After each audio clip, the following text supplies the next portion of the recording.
Hey, salut à toutes et à tous, on se retrouve donc enfin pour le premier tuto de cette petite série sur Pico 8. Dans ce tuto, on va tout simplement créer notre personnage, notre vaisseau, on va dire, ou personnage, vous ferez bien ce que vous voulez, ça changera pas grand-chose. Toujours est-il qu'on va créer, du coup, l'objet qui va représenter le joueur, et on va le faire se déplacer à l'écran. Donc, pour commencer, on va déjà lancer Pico 8, donc on est toujours sur Pico 8 est dû. On clique sur petit play, ça va, je vais pas le refaire à chaque fois. Et première chose qu'on va faire, on va sauvegarder notre projet, même si on n'a rien fait pour l'instant. Ça c'est important, je vous en ai parlé à la fin de l'intro, de la vidéo d'intro. Sauvegardez vraiment votre projet. Donc, moi je vais faire save, je vais l'appeler SI ou site, tiens, allez. SIT pour Space Invaders Tuto underscore 01. C'est le nom que moi j'ai choisi, vous l'appelez comme vous voulez. Pourquoi 01? Puisqu'à chaque fois je vais implémenter. En fait, je vais garder une trace de tout mon développement. C'est-à-dire que dans le prochain tuto, je vais recharger ce fichier, mais je vais le sauvegarder sous le nom site underscore 02, puis 03, etc. etc. Ça me permettra d'avoir tous les fichiers séparés. Sachant qu'à chaque fois, je rajouterai du code dans le nouveau fichier, mais ça me permettra d'avoir un suivi un petit peu de ce que j'ai fait. Hop, pardon. Donc save le nom de mon projet. Allez, j'arrive à taper sur un truc comme ça directement. Hop, on va se créer un petit dossier. Tuto. Pico. Hop, et on enregistre. Let's go. Ça c'est bon, c'est fait, c'est enregistré, on est tranquille. Il faudra par contre penser à réenregistrer à la fin du tuto, je vous le rappellerai, ne vous inquiétez pas. Alors on va appuyer sur échappe. Une fois qu'on est sur cette page noire, pour changer et venir sur les éditeurs, on appuie tout simplement sur échappe sur notre clavier. Ici on va avoir notre éditeur de code, avec plusieurs onglets, par défaut il n'y en a qu'un seul, numéroté 0. On va pouvoir leur donner des petits noms, on va voir ça plus tard. En cliquant sur plus, on va pouvoir créer d'autres petits onglets. Alors ne vous amusez pas à en créer 25, on n'en a pas spécialement besoin. Même moi, celui-là le premier, j'aurais pas dû le créer, mais c'est pas très grave. Ça ne change rien. On va revenir du coup sur le 0. Et c'est ici qu'on va taper notre code. Avant de taper notre code, on va créer le visuel de notre joueur. Donc on vient sur l'éditeur de sprite, le deuxième petit icône en haut à droite. Et ici, on a tous les numéros, on a tous les sprites disponibles, tous les emplacements disponibles dans Pico 8. Donc on a 4x64 sprites disponibles. On va pouvoir créer 4x64 images pour notre jeu. Donc nous, on va sélectionner la deuxième, alias la numéro 1. Vous avez le numéro ici. La première, on la laisse vide, c'est toujours celle par défaut, en fait, quand ça merdouille. Je vais prendre la sprite, du coup, 001. Et puis, on va dessiner. Alors, on a nos petites couleurs ici, on n'a pas plus de couleurs que ça. Quelques outils, l'outil de dessin classique, l'outil de tampon lorsqu'on va copier-coller, de la sélection, pan, donc c'est pour décaler notre objet dans le cadre, fill pour remplir une zone, un rectangle ou un cercle, et shape, circle, et contrôle pour le remplir, pour faire des cercles, tout simplement. Donc qu'est-ce qu'on va faire? On va se faire un petit vaisseau. Allez, on va se faire un petit vaisseau. Donc moi, ce que je fais, hop, c'est que je fais ma forme de vaisseau déjà. Hop. Donc on va faire ça, et ensuite... on va prendre le noir. Donc le noir, en fait, c'est la couleur transparente. C'est vrai que je ne l'ai pas dit. Le noir, ça correspond au transparent. Donc on verra au travers si jamais vous gardez, si jamais vous mettez du noir sur votre personnage, on verra en transparence. Et on va se mettre un petit peu d'ombre. On va essayer d'imaginer un petit peu, je sais pas trop. On va voir, on va faire un cockpit. Tac. Avec les éclats de... ouais, l'ombre, je sais pas. Par contre, on peut peut-être rajouter un petit peu de relief en mettant... Ah, ou alors en mettant ça derrière. Ouais, hop, comme ça, c'est pas mal. Petit reflet. Donc on a l'aperçu ici de notre vaisseau. Est-ce qu'on se fait ça? Ouais, je sais pas, est-ce que ça fait... Ça rajoute un truc. Peut-être pas, ça... Ouais, ça va faire beaucoup. Ça fait une ombre un peu bizarre. Donc on va pas mettre d'ombre ici. Éventuellement, on peut remonter. Je vais pas passer 3 heures là-dessus, ne vous inquiétez pas. Tac, on va faire un petit réacteur ici. Ou alors, hop. Alors là, je vous laisse vous débrouiller pour le design. Ça va, c'est juste des traits et des ronds, enfin des traits et des couleurs à choisir. Ça devrait laisser un des avantages de Pick-Weight. Ok, et puis on se fait un petit truc là pour réduire la taille de notre reflet sur le cockpit. Et puis on va dire qu'on est good. Donc on va faire un petit CTRL S pour sauvegarder de façon temporaire. Même si ça plante, c'est mort. On va revenir sur l'éditeur de code. On a donc créé notre sprite. Ce qui est important, c'est de retenir son numéro ici. C'est 001 ou 1 tout court. On va revenir sur notre éditeur de code. Ce qu'il faut savoir, c'est que Pick-Weight va fonctionner avec 3 fonctions principales qui vont être obligatoirement à mettre dans tous vos jeux ou dans tous vos programmes Pick-Weight. Hyper important, vous n'y couperez pas. La première, ça va être la fonction init, dans laquelle eh bien, vous allez initialiser toutes les valeurs, toutes les variables ou les constantes de votre jeu. C'est là où vous allez dire par exemple le joueur il a telle vitesse, le joueur il a tant de points de vie, le joueur il est positionné à tel endroit au démarrage du jeu, etc. etc. Donc cette fonction, on va taper tout simplement function. J'espère que le clavier va pas trop vous péter les oreilles. Underscore init, double parenthèse, on fait 2 fois entrée et on va taper end. Normalement, function et end vont se mettre en rose pour que ça soit plus compréhensible. Donc ici, on mettra toutes les initialisations de nos variables du programme. Ensuite, la deuxième fonction, quasiment la plus importante, c'est la fonction update. La fonction update, c'est elle qui va faire tous les traitements de notre jeu. C'est elle qui va écouter le clavier ou la manette pour savoir si on appuie sur des touches. C'est elle qui, si on appuie sur une touche, va faire bouger notre personnage. C'est elle qui va faire tirer notre personnage. C'est elle qui va faire déplacer les ennemis ou les projectiles. Bref, c'est elle qui vraiment va gérer toute la logique du jeu. Elle affiche rien, par contre, mais c'est elle qui va vraiment gérer tout ce côté, on va dire, mathématique pour schématiser. Donc la fonction update avec underscore. Et sur Pick-Weight, par défaut, le logiciel va tourner à 30 fps. Si jamais vous voulez le faire tourner à 60 pour que ça soit un peu plus fluide, vous tapez simplement underscore update 60. On va rester simple, on va rester sur update classique en 30 fps. Et la dernière fonction, alors pour l'instant tout est vide, mais on les écrit tout simplement. La dernière fonction, ça va être eh bien, la fonction draw. Et elle, draw, comme son nom l'indique, elle va dessiner. C'est elle qui va en fait afficher tous nos éléments à l'écran. Attention, dans cette fonction, normalement, vous n'êtes pas censé faire d'opérations mathématiques. Alors, sauf avec des variables, mais ça c'est autre chose. Enfin, sauf avec des variables, comment dire. Je me mélange. Bref, vous n'êtes pas censé faire de traitement d'objets dans la fonction draw, pour simplifier. On verra que des fois, on va utiliser des plus ou des moins dans la fonction draw, mais ce ne sera pas vraiment des opérations, en fait. On va pas faire de truc égal, machin plus bidule. Donc voilà, donc elle ne sert vraiment qu'à afficher votre jeu, en fait, tous les éléments que vous avez créés. Ce qui fait qu'on va commencer directement dans la fonction draw, on va afficher notre sprite, le sprite numéro 1. Donc pour y voir plus clair, quand vous êtes à l'intérieur d'une fonction, d'une boucle, de conditions, on va voir tout ça plus tard, vous inquiétez pas, vous appuyez sur tabulation pour vous décaler d'un bloc de caractères. Ça va vous permettre de rendre le code beaucoup plus lisible.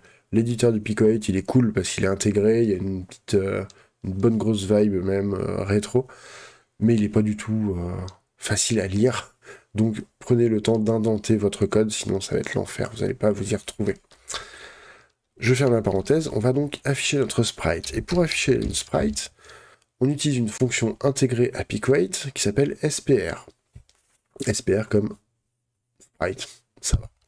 Donc on utilise la fonction SPR qui va prendre 3 paramètres.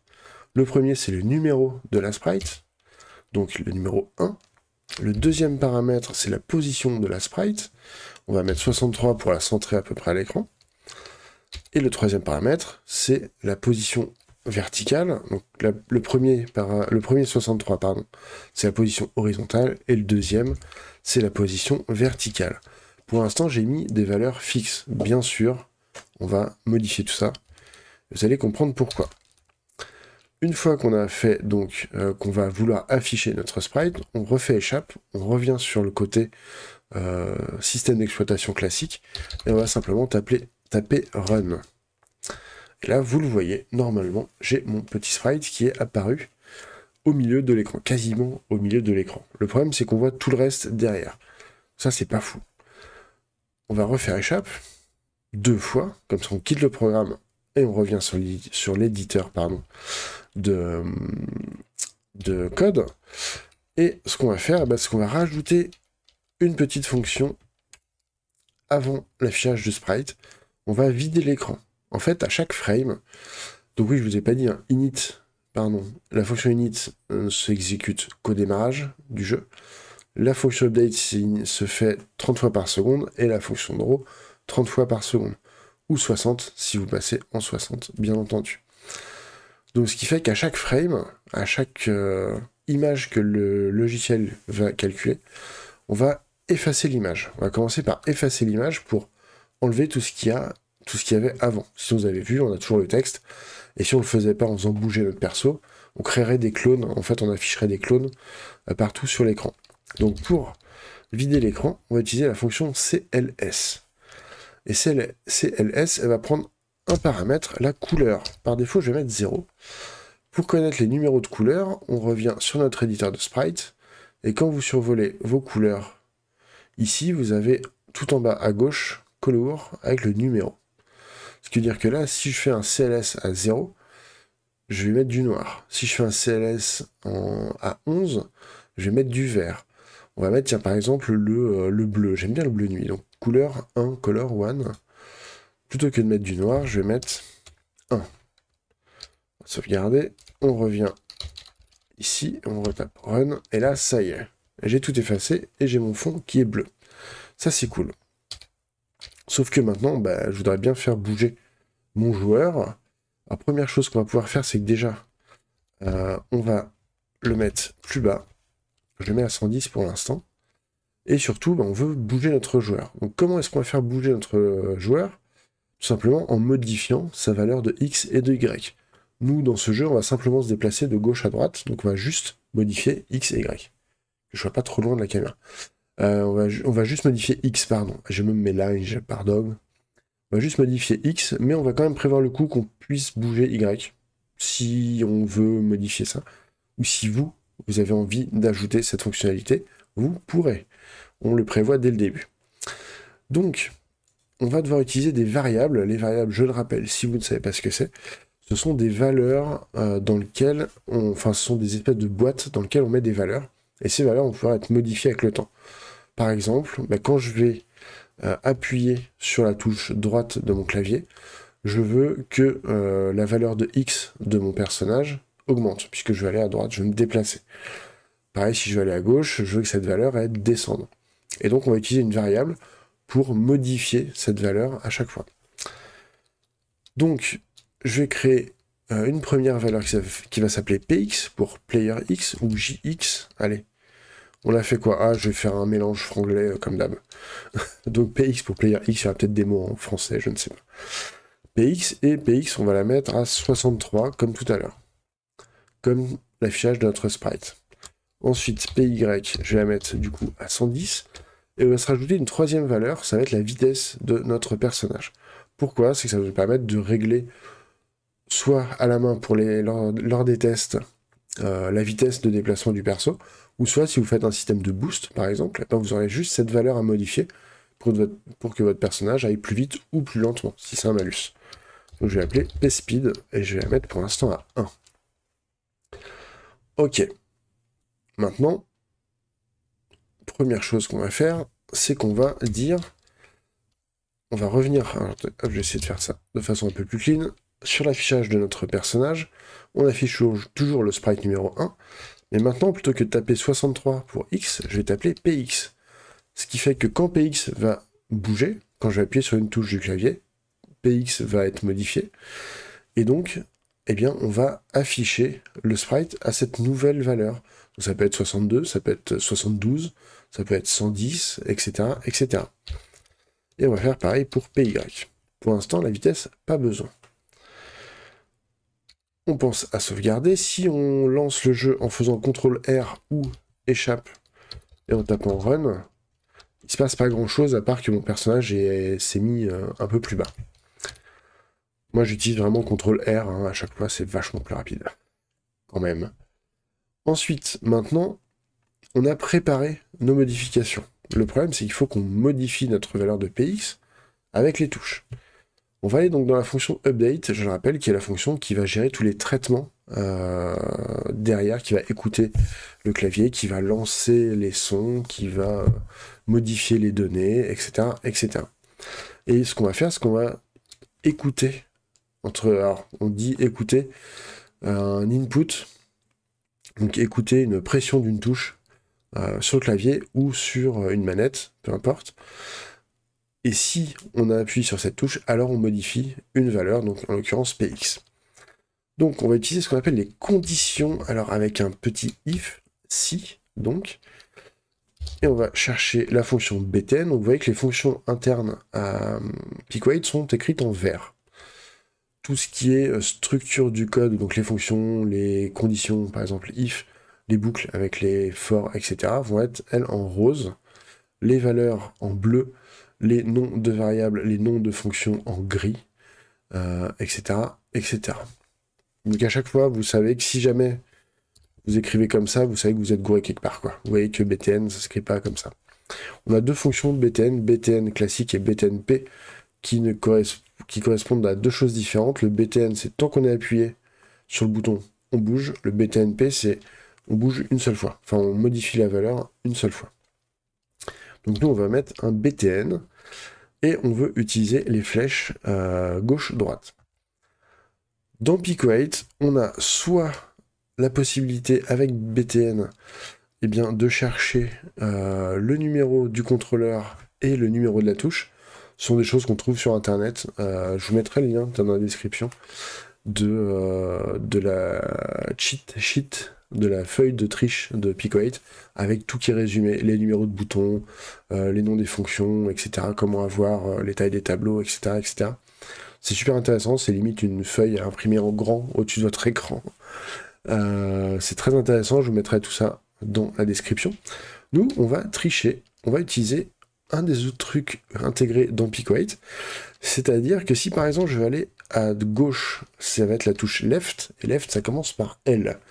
Et si j'appuie sur majuscule L, eh bien j'ai un petit bouton avec une flèche vers la gauche qui apparaît. Et direct, je sais que ça va être mon bouton gauche qui va devoir être pris en compte, qui est écouté. Donc si btn, bouton gauche, alors, donc avec un petit zen, et tout de suite, de l'entrée, on tape notre end pour être sûr de ne pas l'oublier, sinon ça va cracher. Et si vous débutez un petit peu en programmation, vous allez l'oublier. Donc essayez vraiment de le faire dès que vous créez une fonction, une boucle, une condition, pensez à mettre votre end tout de suite et vous remplissez après. Sinon vous allez le zapper et ça va être un peu chiant. On a des petits outils très légers de debug sur Pico8, on a des messages qui sont assez clairs, mais autant pas avoir de problème dès le début. Donc si le bouton de gauche est appuyé, alors on va réduire notre valeur de px. Donc on va faire px moins égal pspeed. Parce que je rappelle, pspeed est égal à 1. Donc là, si j'appuie sur le bouton gauche, je vais me déplacer sur la gauche. J'aurais pu taper 1 directement ici, mais nous, l'intérêt d'avoir justement cette vitesse, ce pspeed, c'est que j'aurais juste à modifier cette variable, et ça pourrait être modifié dans tout le code d'un coup, sans avoir besoin de réécrire plein de fois. Alors, j'ai écrit px moins égale pspeed. Ce qui équivaut, je vous l'écris en commentaire, les commentaires double tiret classique, et vous écrivez ce que vous voulez, ce ne sera pas exécuté par le code. Donc px moins égal speed, c'est égal à px égale px moins p speed. Hop. Je l'écris en écrasé. Donc on gagne quelques caractères, sachant que je vous l'ai pas dit, on est limité en termes de caractères sur Pico8. Pour ce qu'on va faire aujourd'hui et dans cette série, ça n'a aucune importance. Donc px moins égal pspeed, d'ailleurs c'est pspeed, c'est pas pseed, ça équivaut à px égale px moins pspeed.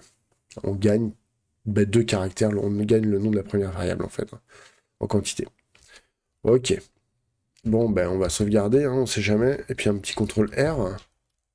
Et j'appuie sur le bouton gauche. Et let's go. C'est ouf. On refait CTRL R hein, pour recommencer. Vous pouvez directement refaire CTRL R pour recharger votre jeu. Ok. Ah maintenant, on va faire la même chose. Hein, mais on va le faire à droite. Sauf que on serait tenté de partir là-dessus. If btn droite, alors px truc machin. On fait nos traitements. Sauf qu'en fait, si on fait ça, si le joueur appuie sur les 2 boutons en même temps, d'un côté on va à gauche et en même temps on va à droite, qu'est-ce qu'on fait? Donc ça fout la merde dans le gameplay, ça fait des trucs bizarres. Donc ce qu'on va faire, c'est qu'on va simplement revenir avant notre end, et on va rajouter une deuxième condition à la suite de la première, qui va être complémentaire. Donc là, on a un si alors, et on va rajouter un sinon. Et même, ça va être un sinon si. Donc si cette condition n'est pas valable, et si une autre condition est valable, alors on fait autre chose. Donc le sinon tout court, c'est else, et le sinon si, c'est else if, tout simplement. Et là, btn, donc là, on ne remet pas de end, puisqu'on est dans la même... Je vous refais le résumé après. On est dans la même condition. Il n'y a qu'un seul if, un seul end. Tous les else if qu'il y a au milieu, tous les else qu'il y a au milieu, n'ont pas de end. C'est le même groupe de conditions. Donc là, button, et on va appuyer sur shift, donc majuscule, R pour write, en anglais. Et donc si le bouton de droit est appuyé, et bien là on va se faire un petit px plus égal pspeed. Voilà, tout simplement. Là, on veut aller à droite, donc on rajoute à la valeur de x. On démarre. Gauche, droite. Let's go. Ça fonctionne. C'est beau. Alors, il y a plein de choses qui ne vont pas. On modifiera tout ça dans d'autres vidéos. On fera une vidéo spéciale polish. Après, le premier truc qui va pas, c'est qu'on sort de l'écran. Donc ça, ce sont des conditions qu'on rajoutera par la suite. Ne vous inquiétez pas, ça viendra dans plusieurs tutos. On va vraiment se concentrer sur les concepts et sur le fun. Voilà. Alors, ce qu'on va faire, c'est qu'on va, avant de se quitter, je vais vous donner des devoirs. Première chose, donc on va commencer à isoler un petit peu notre code. Alors, ne faites pas majuscule. Vous n'avez pas de majuscule dans Pico8. Si vous faites des majuscules, vous faites des symboles. Voilà, tout simplement. Donc, double tiret pour mettre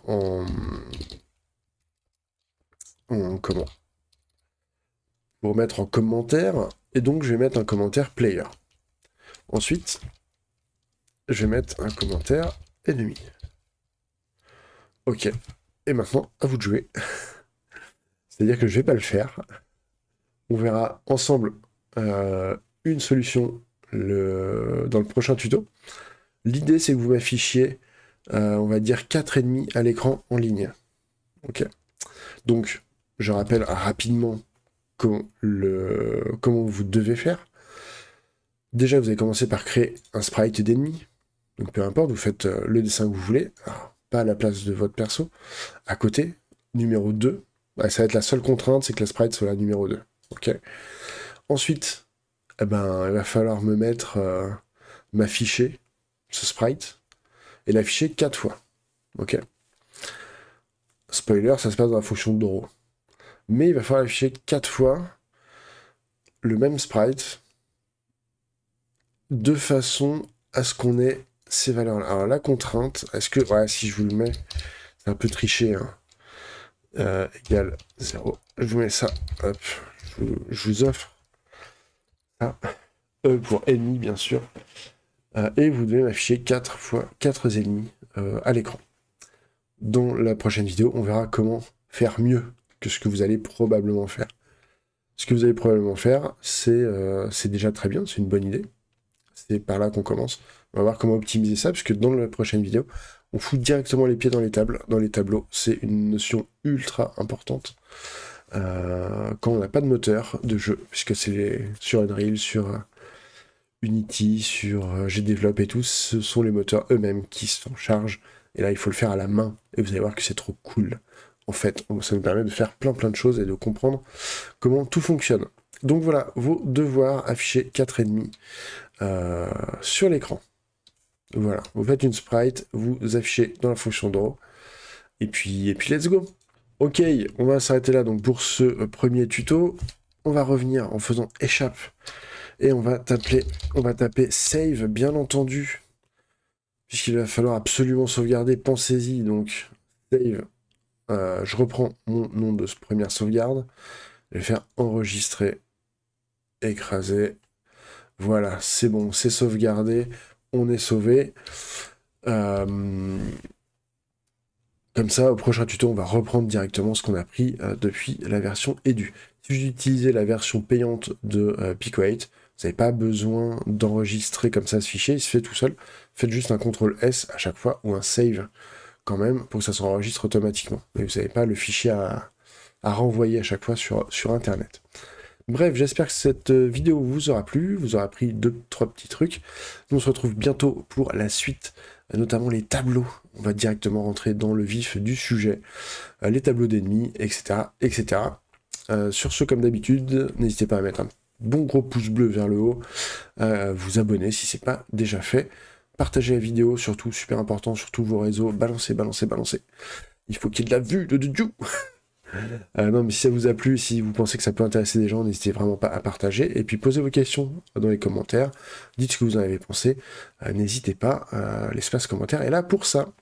Sur ce, je vous laisse et à la prochaine. Salut!